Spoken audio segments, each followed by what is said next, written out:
Rashmi, you have said that this film was inspired by women you love. Where did this story begin for you, and what made you feel it needed to become a feature film? The story is inspired by two of my friends in Silicon Valley, in this area, and a close relative. And when I started writing it in 2020, so it's taken 6 years to get us where we are.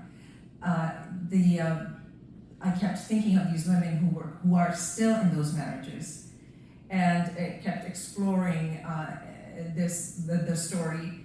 And because there are so many parts, so many characters that kind of bring the story to its fullness, that a feature film is what I need. If I had another hour, I would be telling more story. There was actually a whole part of Revati's relationship with her son, and there's a big fight after she finds him in bed with his girlfriend. And we filmed that scene. It's a beautiful scene, but it's like 2-3 minutes long, and when we were editing it, we were told to take it out because it was not so Revati's story, this is Preeti's story. So anyway, so yeah, there's so many angles that I could explore, so yes, I absolutely needed a feature film, 90 minutes. Yeah. Thank you for sharing that. I think you've done an incredible job bringing that story to life in the movie. I was very drawn to the title, Designed by Preeti. It clearly refers to her creativity, but it also feels like a woman beginning to design a life for herself. What did the title mean for you? The three women that inspired this film, neither of them are designers or seamstresses. I am. And so I took the liberty of making her a designer because I could bring my expertise into it. A lot of the props that you see in the movie are all my personal props. But as I was thinking about this and this woman designing her life, the title continued to fit. And in fact, I was advised by some non-Indian filmmakers that this is a long title and Preeti should not be in the title because it will not appeal to non-Indians. And I was like, I'm not writing for non-Indians. I'm just writing for a specific audience. I'm writing for everybody, and they'll come around. And if they don't like the title, if they can't say it, they'll say pretty, and that's okay too. So that's why the designer aspect came in. Yeah. And in fact, the tagline of the movie is designed by Preeti when the old life no longer fits. That's amazing. I love that. Thank you. Saila, your own journey from engineering into filmmaking connects naturally with the idea of returning to a dream that has been placed aside. What did you recognize in Preeti's experience? Thank you for having me, and great job, Rashmi. The story really parallels a lot of what I went through. I had a very, I went the secure route. I had a steady engineering job. My career was going well, and I could have stayed with that. But ever since I could remember since I was 10 years old or so, when I saw my first Satyajit movie, I always wanted to be a filmmaker. So I decided to, like Preeti, pursue a dream against all odds, really. It's such a risky dream, such a uphill struggle, full of rejection and not secure in any form. So I gave up my engineering career and decided to study filmmaking back in 2007. And it has been a struggle, to be honest. And Rashmi can tell you that filmmaking is a Sisyphus job. You're constantly rolling a big boulder uphill and getting crushed and rolling it again, and that's how it feels. But it's so gratifying to see something that you envisioned in your mind come to life. And although it is full of creative and financial and other challenges, it's extremely fulfilling when you've actually completed a film and see an audience reaction. There's really nothing like it. So there are many parallels between the movie and my own journey. Thank you for so the much for that. question. Thank you for sharing your journey as well. I'm just going to take a creative stance here. Can you bring this video to the middle, please? Thank you. In front. Sonya, the next question's for you. Through your decades of work with Maitri, you have seen the realities behind many of the issues that the film has portrayed today. What did the film capture about why leaving an abusive relationship is often far more complicated than people on the outside understand? Okay, I could use up the entire hour talking about this, but I wanted to, while I was watching this movie and so many points were raised in it, I feel that for people who have access and once it gets on Amazon, you should actually watch it again. Because there were so many points in there about the journey that were brought out, specifically about the South Asian cultures. One thing overpowering is, yes, it's the patriarchy. We are raised to believe the responsibility of a marriage is primarily on a woman, etc. But the community plays such a massive role.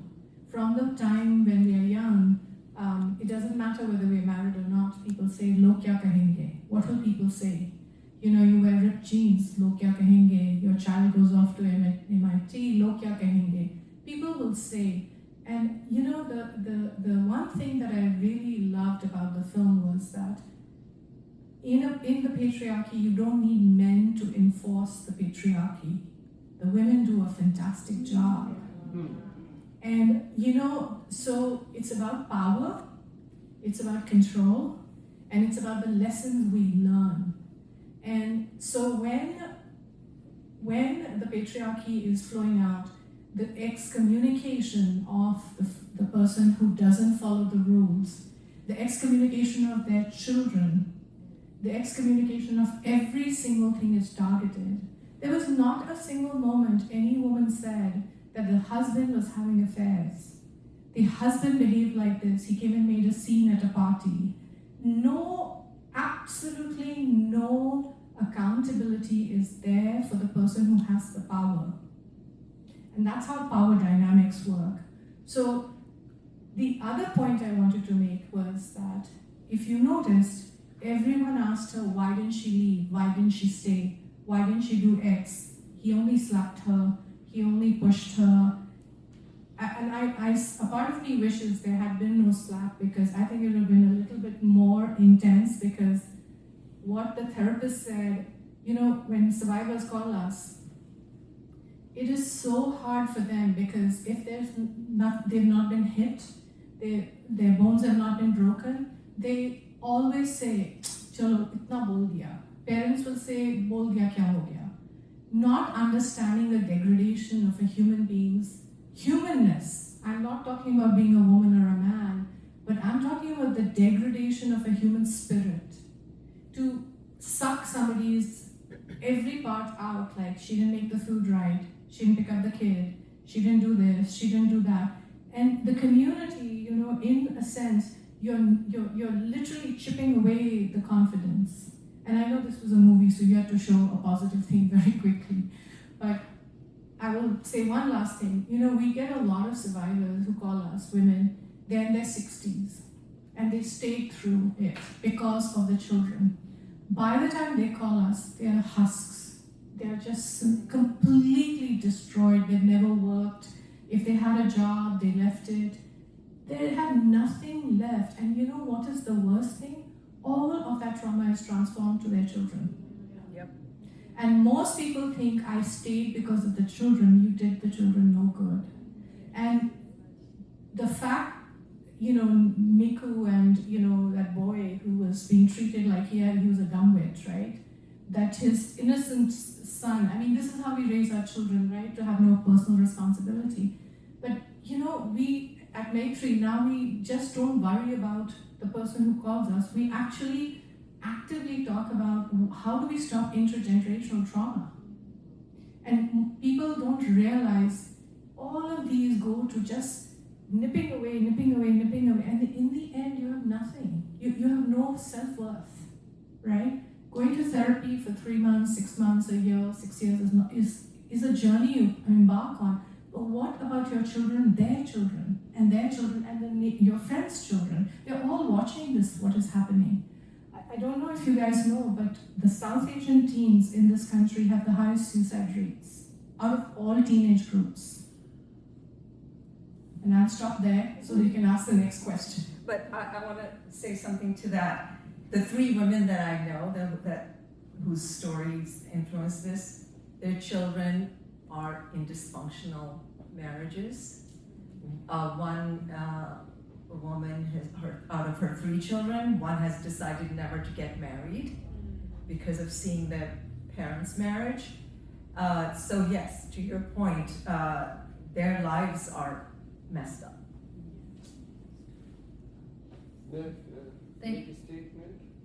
It directly relates to the adverse childhood experiences Yes. in the children when they grow up in this hostile environment and not so welcoming environment. Yeah. And thank you so much. Actually, can I applaud you? You're the first person in the South Asian community who's talked about adverse childhood experiences.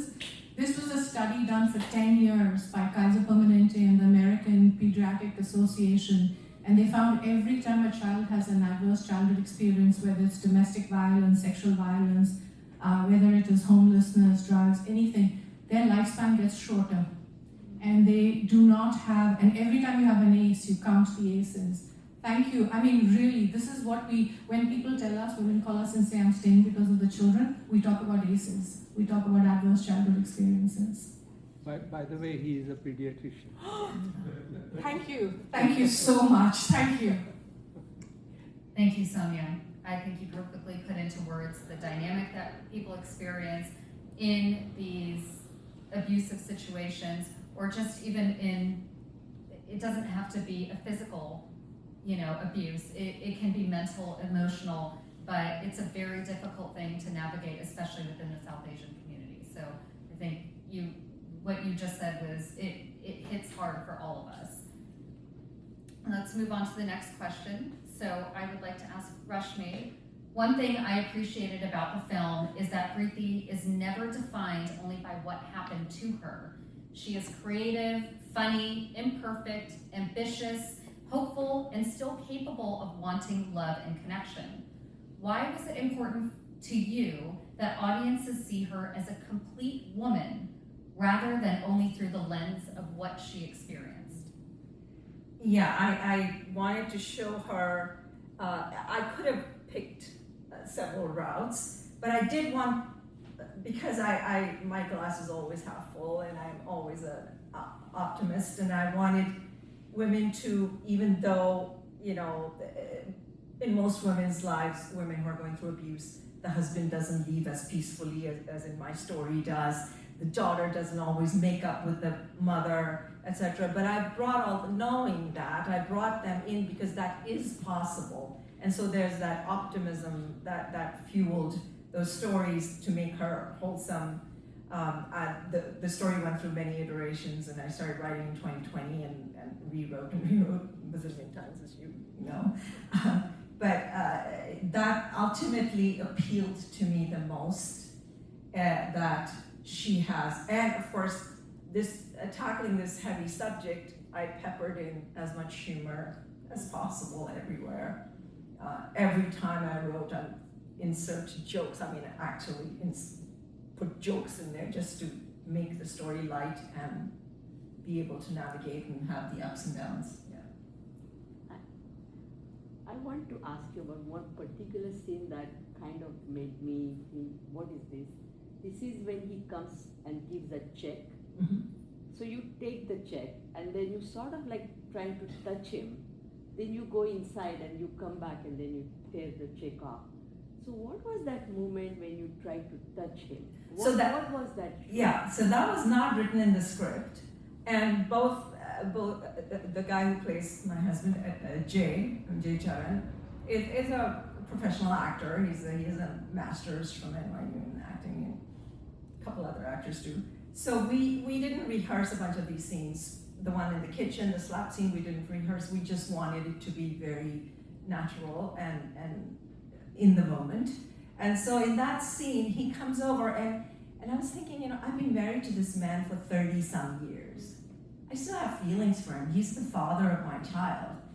And so to make her more wholesome rather than hateful, there's a bit of attraction in her head to this man. So she does touch him and then realizes that, no, this is bad, this is toxic, he's not good for me. So I wanted to give that little moment for her. And then of course, when she goes in the kitchen and the daughter brings up the point that don't take him back, and then she returns the child. Yeah, I thought it was momentary vulnerability that you were trying to show. Yeah, exactly. Yeah. Okay. Thank you. I think that your response perfectly captures your themes of women empowerment in all of the work that you've done. Okay, so we're gonna move on to the next question. Sonya, I would like to make this a little practical for the people in the room, just given what we've just talked about. What does genuinely helpful support look like when someone is experiencing abuse or trying to leave? As a community member or a friend, I think the first thing is to listen. Because many times when we try to solve or we tell them what they should do or why they're doing it or why they should not do this, I think we take away that safe space for people. And I'll tell you a very simple example where, when we all up here counselors at Maitri, we have staff, of course, but a lot of us are trained in domestic violence. And one of the things in the training is when you return a call from somebody who's called, you need to have an hour. That, if you're at work, then don't call till you get back, or you need to have this hour, because for 90% of our survivors, when they call us, that's the first time they're telling their story to somebody. Because they're not being heard. Or if they're heard, they're dismissed. They're gaslit, constantly saying, how bad could it be? And once you say this to somebody many times, people think, oh, it's not that bad. And you convince yourself, right? So when you hear your friend's story, don't judge, don't say anything, just listen through. Encourage them at the end to get professional help, which is call a helpline. If they don't want to call the South Asian helplines, there are mainstream helplines. There's the Domestic Violence National Helpline. Therapy is something that is just such a challenge with the Asian community in general, because we have this stigma that if you go for therapy, you're mentally ill. There's no understanding of what it is. But we now, I've been involved with Maitri for 33 years, and the organization's been there for 35. We actually have a list of 250 South Asian therapists who've been trained in domestic violence. Encourage them to get therapy. All of these are mechanics for somebody to figure out what happened to them, the wound on the psyche. And I think that was actually said in the movie, that the wound that happens in your heart, right, or your psyche, if you were to break a leg, you wouldn't lie in bed with the poultice on it, right, and take Tylenol. You would actually go to the hospital, go to a specialist. They would send you for physical therapy. They would tell you to do these exercises. Why do we think that when an emotional injury is done to us, that we can, we can buck up, pull our bootstraps up? Bootstraps for what, right? You have to process some damage that has been done to you in the deepest way. Somebody has taken your selfhood away. So when you are dealing with, and then this whole thing about the party, right? This is something that I really want to point out. We think that we don't want to take sides. You've got to take a side. You invite the batterer, the abuser to your party, and now the survivor shows up. We don't know how much trauma has gone on. And the way we justify it is, well, I'm not taking sides. We are friends with both. No, at some point in our lives, we've got to take a stand. Either we are for abuse or we are against it. I don't understand why it is this nice thing we do, right? Will the lightning strike us? No. People should really think about, and then gossiping, right? Whether she hugged somebody, she didn't hug, what is that my business, right? This whole thing that we have, and this is all what keeps people in these situations. In the last 3 months, I don't know if any of we no longer have newspapers. Yeah. At least 4 South Asian women have been killed by their partners One in Atlanta recently. Yes, and one in in the East Coast where they murdered her and they made it look like it had been she had fallen off a cliff. In San Jose, somebody's been we are not understanding. Should we only take action when somebody is physically violated, is broken bones? No. It just I will tell you this honestly. This is what I personally believe. If we in our own community don't take care of our own, the outsiders are not going to come on and do that. And what is our responsibility towards our sister, our brother, our cousin, our neighbor, our friend, right? We have to be there. And being there has so many parts, right, in this. I was going to say that. I lost my train of thought. Sorry, I'll come back to me. It'll come back to you. No, I think that's an incredible answer and something we all need to hear on how we can help each other through these difficult situations.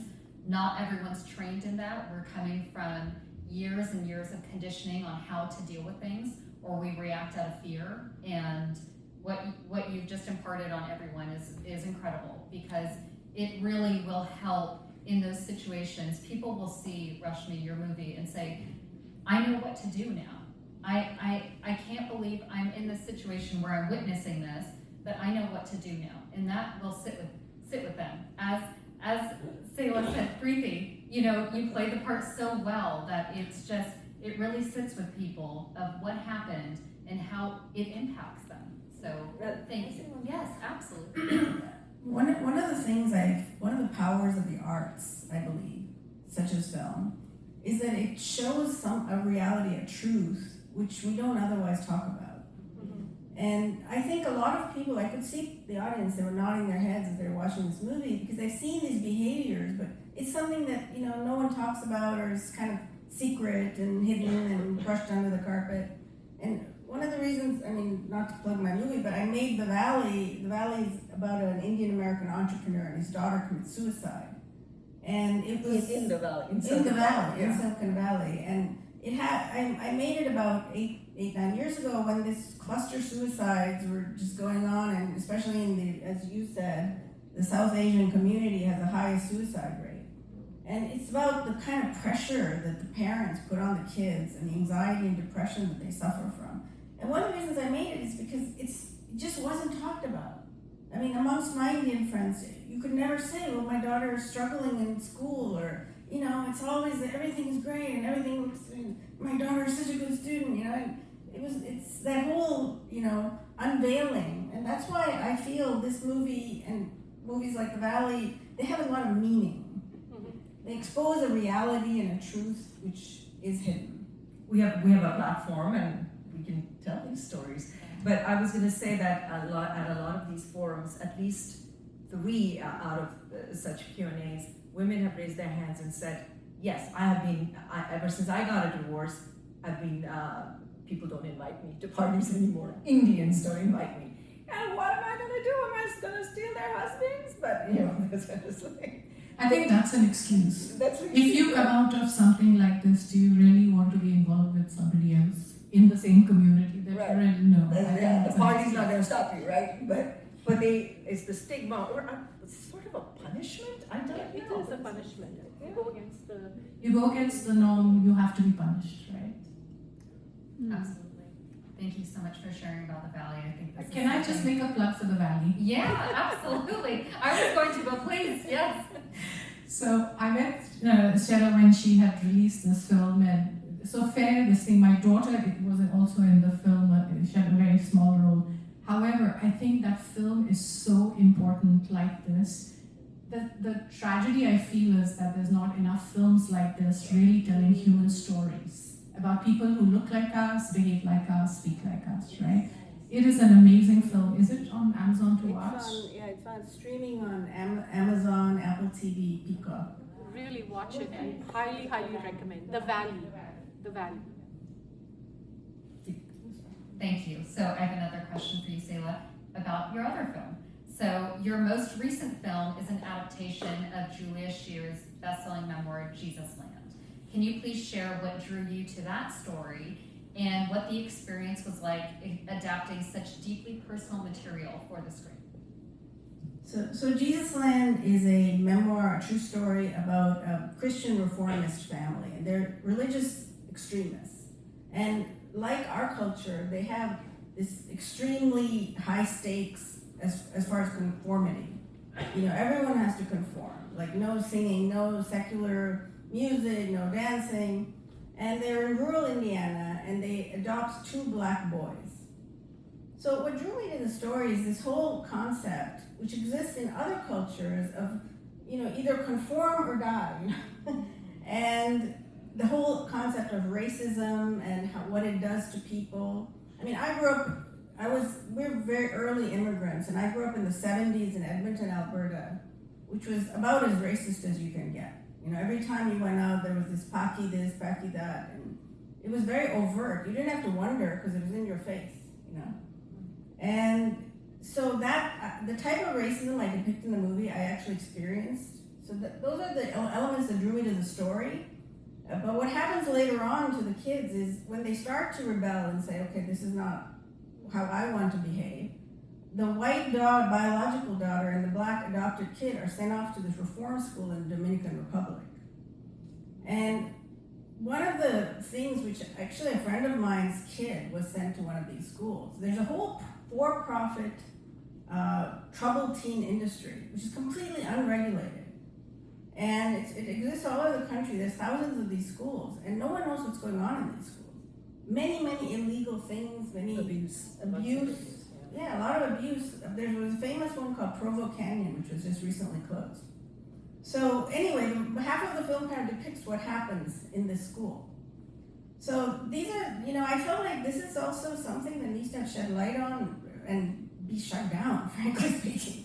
So that was some of the reasons that I wanted to make this story, and the themes and the social issue just appealed to me. Thank you. It's called Jesus Land. Thank you so much for sharing. It's not that. out yet. It's not out yet. When will it be out? Hopefully next year. Okay, perfect. All right, so everyone should keep an eye out for that. Yes.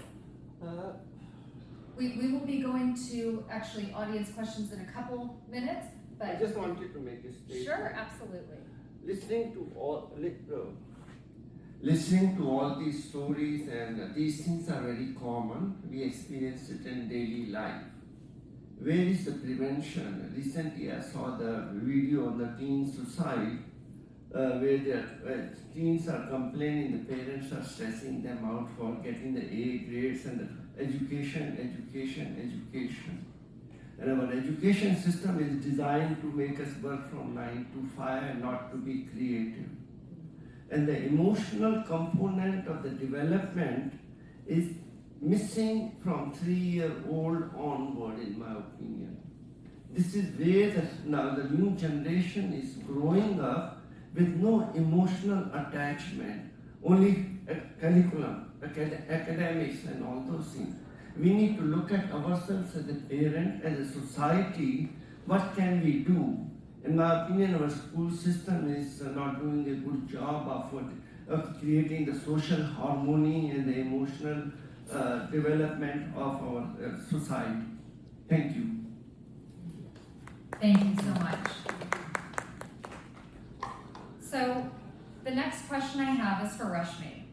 This film explores love and companionship, but it does not feel as though the person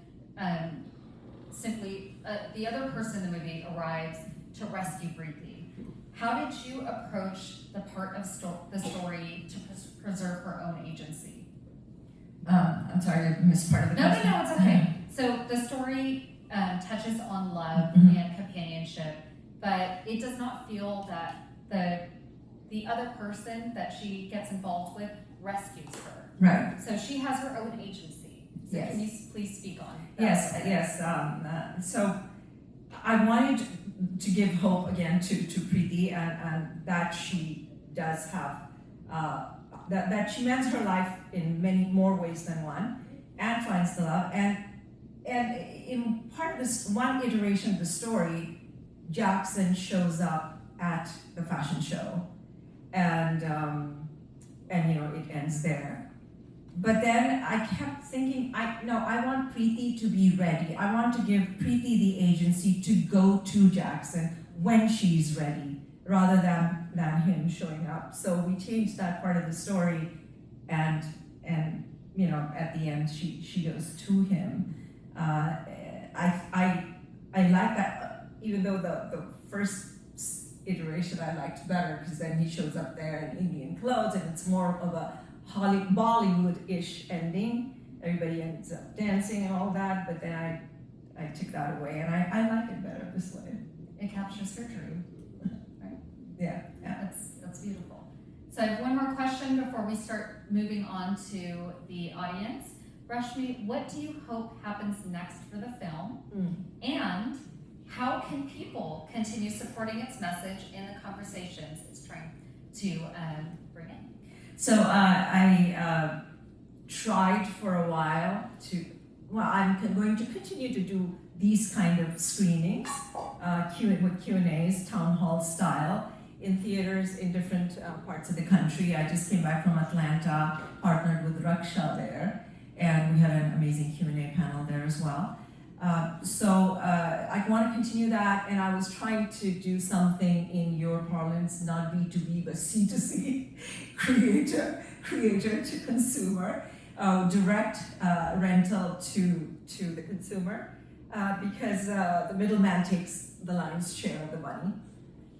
But that's a lot of work, and I've done this for a while, and currently the movie is available to watch online, to rent online. And those of you who were not satisfied with the quality here, please message me. I will send you a free link to watch online in the comfort of your home, on your TV, in your surround sound system. But now I am in conversation with a distributor, and we'll get the movie in the next 2-3 months on, most likely on Amazon Prime, because Netflix doesn't pay much. Thank That's you. the future. Thank you, Sonya. Thank you, Saila. Thank you, Rashmi. We're going to now open up questions for the audience. So I'm going to come around and bring the mic, so that way everyone can hear. Sure.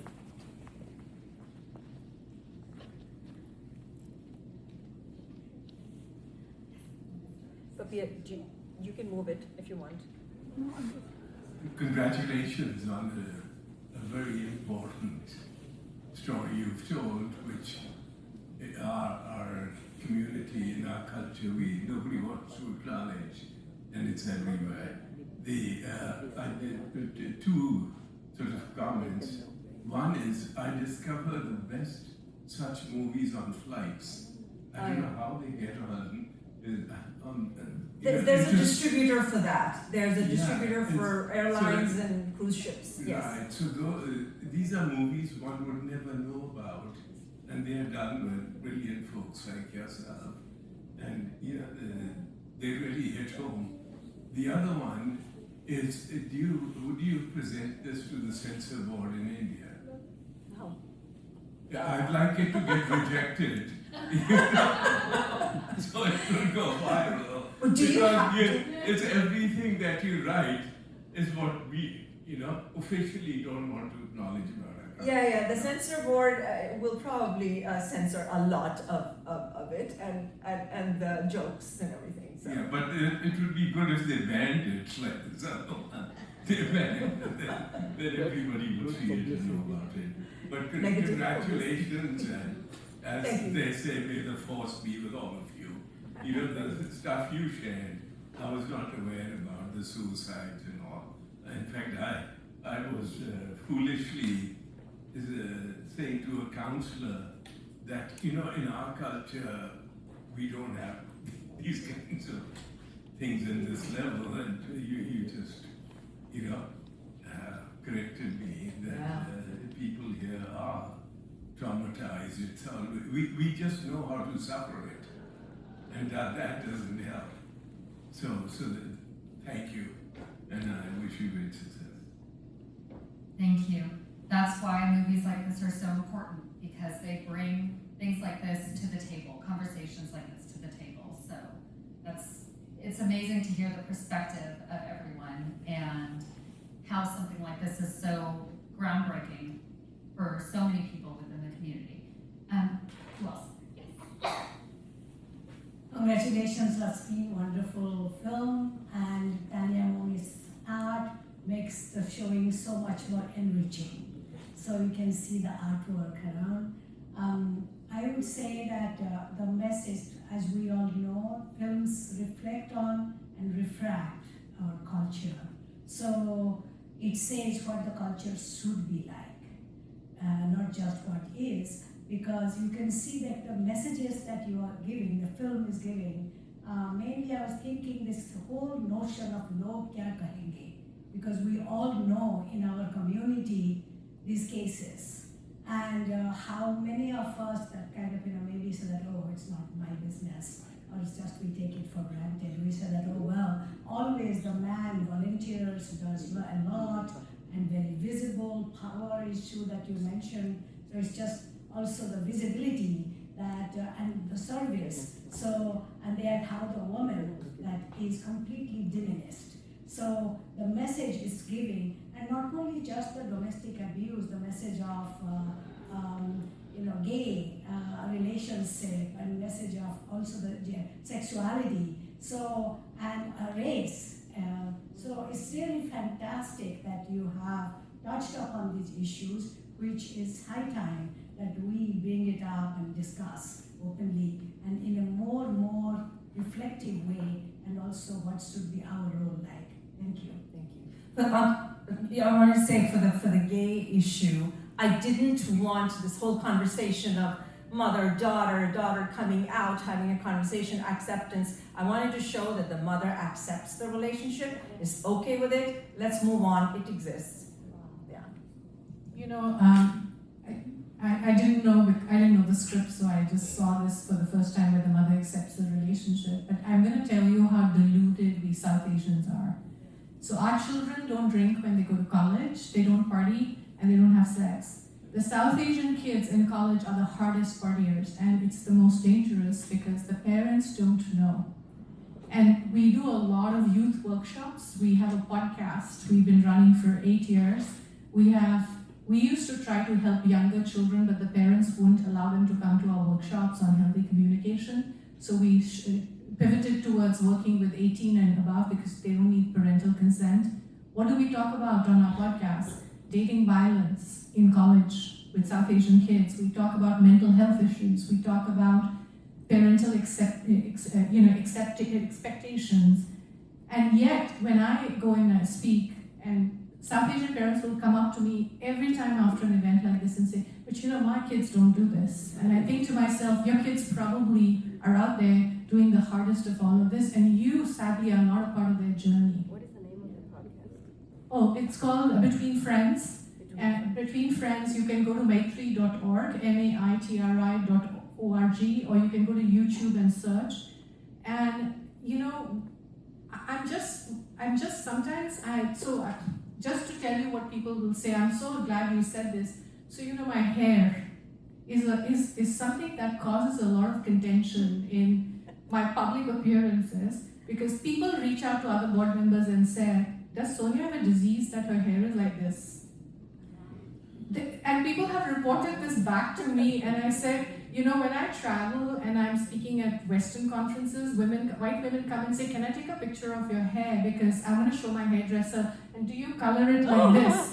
And I said, no, this is natural. And it's such an opposing view on what we think. Why are we like this? We are talented, we are bright, we come from a deep culture, we have history, we have such opportunity, and this is what we care about.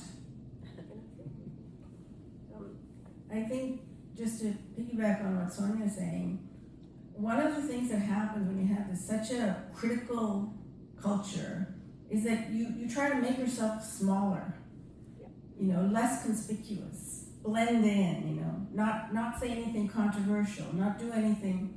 And I think that just diminishes, especially our role as women, because we have so many ideas and so much talent. We need to speak, and we need to put ourselves out there, and not be afraid. Occupy space. Yeah. Thank you very much for that. I think we have a couple more questions.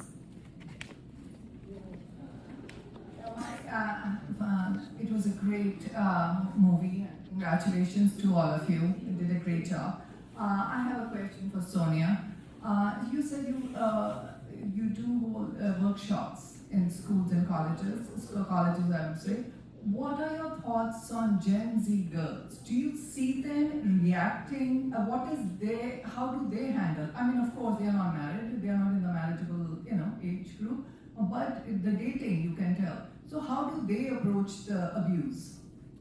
Do you find them with that South Asian, kind of mental makeup that I'm not, I can't stand up to a guy, or are they recipient of that, or are they standing up, or do you see the confidence in them?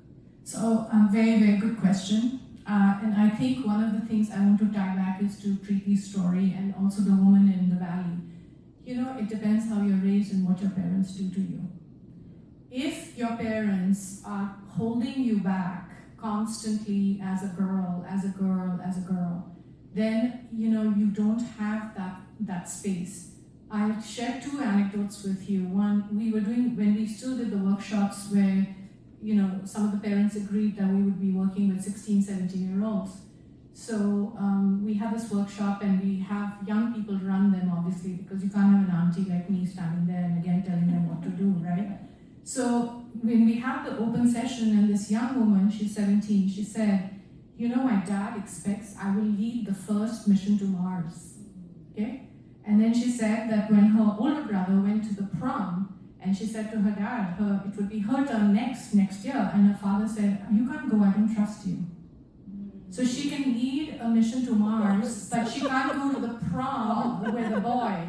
And I'm talking about somebody from Saratoga, okay? And the second one I will tell you, we had a volunteer who was a pediatrician, and she told us the reason she started volunteering with us was one of her patients, who was not 18 as yet, was brought into the hospital by her parents, and her boyfriend, who was also Desi, had broken her arm because he had been coercing sex on her. He'd been raping her for 9 months, and every time she resisted, he said he would tell her parents. And that's how they found out she was having coerced sex raped every time they had an encounter. If you raise your child not to tell you are not the first confidant of your children, guess what? You'll never find out what's going on with them. That said, we have an annual youth conference our head of outreach does.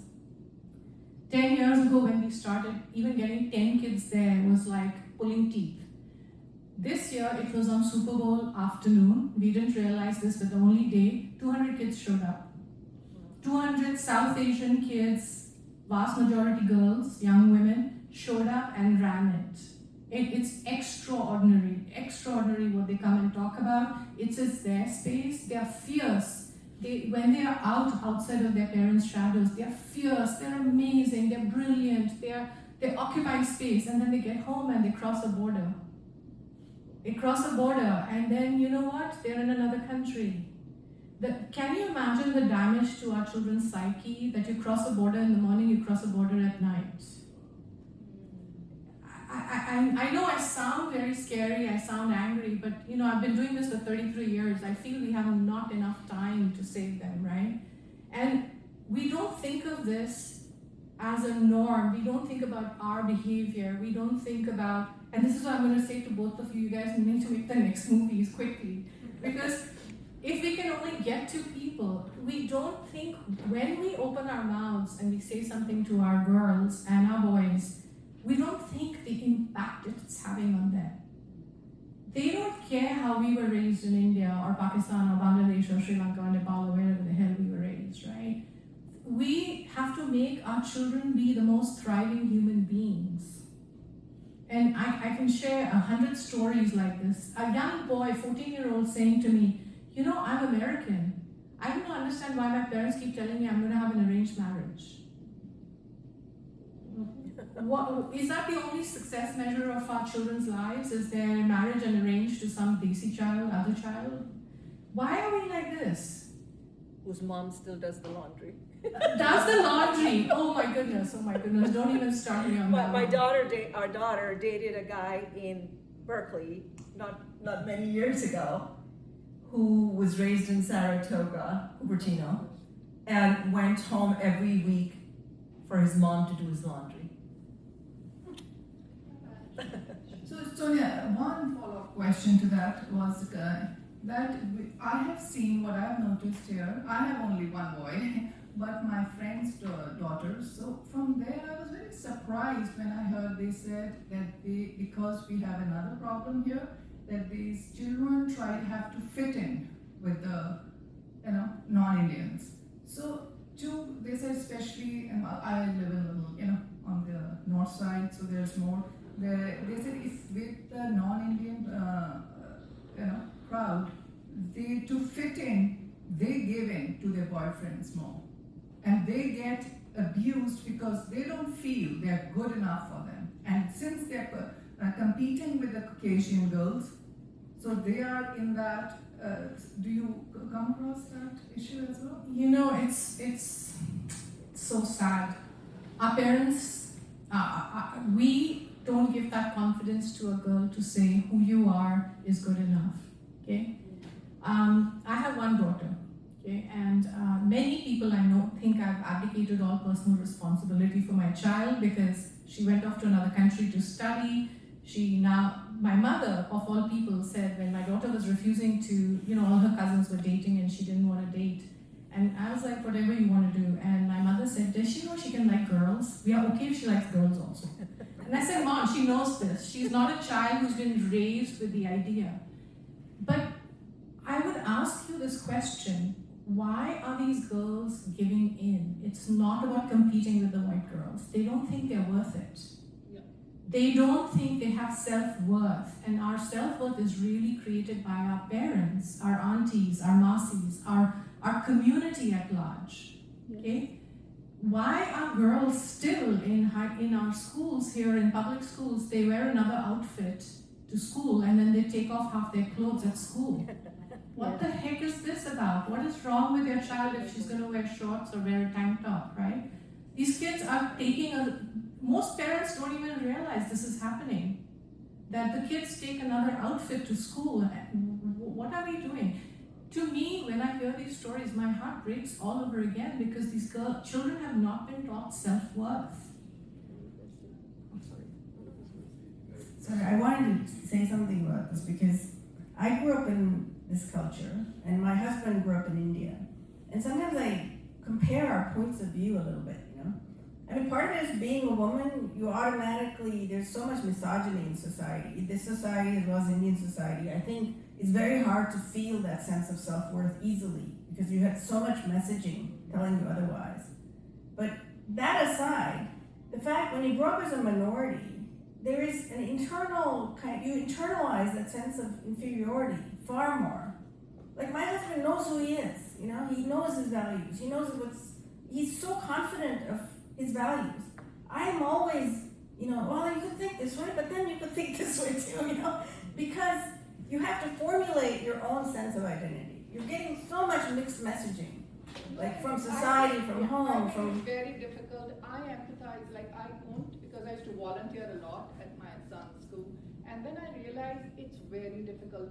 Till then, even like your husband, I'm born and raised in India, I couldn't understand. What's the problem? Why can't they? Because that border crossing, that I'll tell you what it does. You have two psyche. Your psyche is not in a whole. Okay. So we used to many years ago. We used to work with the Korean Domestic Violence Organization, Asian Law Alliance. A whole bunch of us immigrant organizations came together, and there was a woman who had a PhD in a self-created PhD program where she was Vietnamese and she was brought here as a boat child and she had this problem herself. She was trying to solve that. That how do you integrate your psyche when it's fractured? Because that's what she experienced, because at home she was Vietnamese and a girl and a refugee, and when she came out, she was this brilliant person in school, she was beautiful, she was outgoing, but the problem was, how do you in 24 hours flip between two identities? So she actually created this workshop program that we still use it, where how do you integrate your identity together? you can't solve it in one workshop, honestly, but you can give somebody an idea that you don't have to live with this dichotomy. You can actually take the best from both cultures. But where is the modeling coming from? Is it from the school? Is it from the parents? Is it from the community? Is it from a therapist? How is a child being led on that journey to put together a fractured community that says, hey, I live here, I've been here 44 years, I don't fit in India, I don't fit here, but I have a new identity which I'm very proud of and I own it, right? But how do you lead a child in very early years, like when they're 7, when they're 6, they're 8, they're 9, they're 10, to integrate these two parts in there? I have a little bit of a tangent to that. I've raised 4 kids here, primarily in Palo Alto. One of my daughters is here. But one thing that we as immigrants also have to realize, and I lecture this to parents, when I grew up in India until the age of 21 when I came to the US. I was somebody there. I didn't have to prove myself. I was part of this culture. Everybody looked brown skins like me. I fit in. Everything was pretty okay as far as growing up there. But when our children being raised here, especially my husband who grew up in Columbus, Ohio, he was the only brown child in his school. That identity. So our children have to fight more battles than we did growing up. Finding their identity, stepping out every day and seeing everybody else who looks different. Nobody celebrates Holy Diwali, but your parents at home do that, and they do this puja and that puja, but there's no holiday for that. So all of that they have to integrate. So we have to be a little more understanding of that for our children too. Yeah, I think that's a phenomenal question, phenomenal answers to that. This is something that I think everyone in our community has to deal with. As somebody who was born and raised here and grew up in the Bay Area, but my mother is from India, this is something I had to deal with personally. And it's interesting, it's 2 cultures colliding, and you have to find that delicate balance of how to raise your children, how to see how your children are going to be, how they're going to interact with other people. It's a very delicate balance. I was very fortunate to have the opportunity to learn both cultures, but you do have a little bit of an identity crisis, even if you're born and raised here. But how do you think that what would be the good way for these girls to get confidence? How can you help them with the confidence? I think one of the most important things is to let go of control. Yes. When parents let go of control, people do not feel that they need to rebel. They feel comfortable in their own skin. They feel that they can come to their parents. That openness is not really taught within our culture.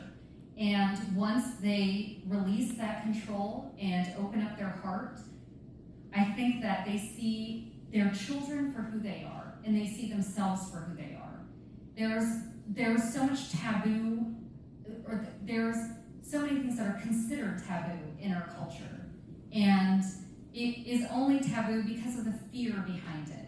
So much of it doesn't need to exist. The rebellion, you mentioned South Asian culture. When a lot of the children, we say, they go to college, they're the best, they don't do anything. I've seen that myself. A majority of my friends would go to college and they would get hammered drunk, and they were on every type of drug. And I grew up in a very open environment. I've never smoked a cigarette in my life. I've never touched drugs in my life.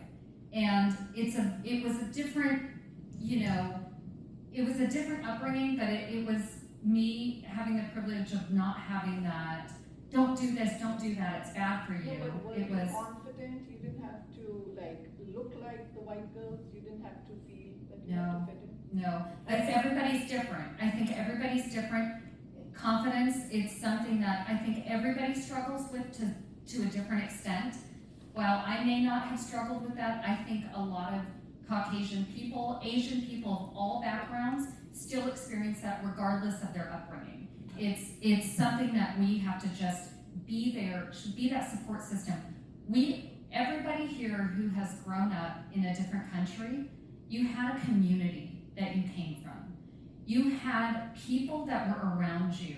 There was a tribe in a way. We don't have that here. So that confidence comes from that as well, and that's broken. I think also you have to acknowledge, you have to keep the conversation open with your children, because you have to acknowledge they're swimming in a certain kind of water. I think the Bay Area is very lucky because there is such a huge Indian population and huge Asian population here, and generally it's very liberal. And we can create our tribe because of that. We can create our tribe, But I but think see, when I was growing up in Canada, it was extremely racist. And there, you know, keeping that conversation open with your parents, my parents, I could never talk to them about what was going on in school. I mean, they had no idea, first of all. They came from a small Indian village with no running water and no electricity. I mean, they lived in a different universe, so they could not relate to anything I was saying. So I could not converse with them at all. And I think that's the difference between that generation, my generation, and my children's generation. I talk to them all the time about racism, about what to do when you encounter racism. So my point is, it's one thing what you do within your family, but there's a whole society they're living in, which you may or may not understand. You weren't exposed to it when you were growing up. And so keeping that conversation open, well, what do you encounter at school? What happens with your friends? What do they say? What do they do? And try to learn and learn their experience, you know, and how different their experience is. I think that's very important. And one thing I want to say is, I feel like the tides are turning in America. With the recent, you know, the elections to me were shocking, like how this, you know, well, not to get political, but the general allowable talk is changing so much, and it reminds me of what I experienced in the 70s. So I feel like, I feel like we have to be cognizant of the fact that things can change here. It's been very good so far, but it can change. Thank you. Thank you so much. I'm loving this discussion. I wanted to say I love the movie. You've written an amazing script. You covered so many points. At the same time, didn't make it too heavy, didn't make it too light. And also you showed hope. And you showed that there are good men too. Yes. Which is very Yes. important. Yes. We can see the men in this audience. I'm so happy they came. Yeah. Harry I wrote specifically for that. Right? to And show the even good Jackson men. for that matter, right? Yeah. And I want to acknowledge you, director, right? You directed this, right? No. Who directed No, it? she's not here. Oh, she's She not lives in there. LA. Oh, I Her name think is she. Gayatri Bajpayee and she lives in Oh, LA. I wish she was here too because she did Yeah. a fabulous job. She did. Very tight script, went very quick. I was totally engaged, so excellent. I love the discussion and everything Maitri is doing. I know about Maitri for a long time. I just wanted to share a different perspective. I don't have a question right now. I do want to know the Maitri resources that I can access probably on your website. I do have children. This has been my own journey. For 9 years I fought it till I finally filed for divorce. Like you said, if there was no physical violence, people told me, has he cheated on you? Has he hit you? Does he drink alcohol? Then why you want to leave, right? So this is exactly my journey without the physical abuse. It took me 9 years to take the courage to file for divorce. I'm now fully divorced.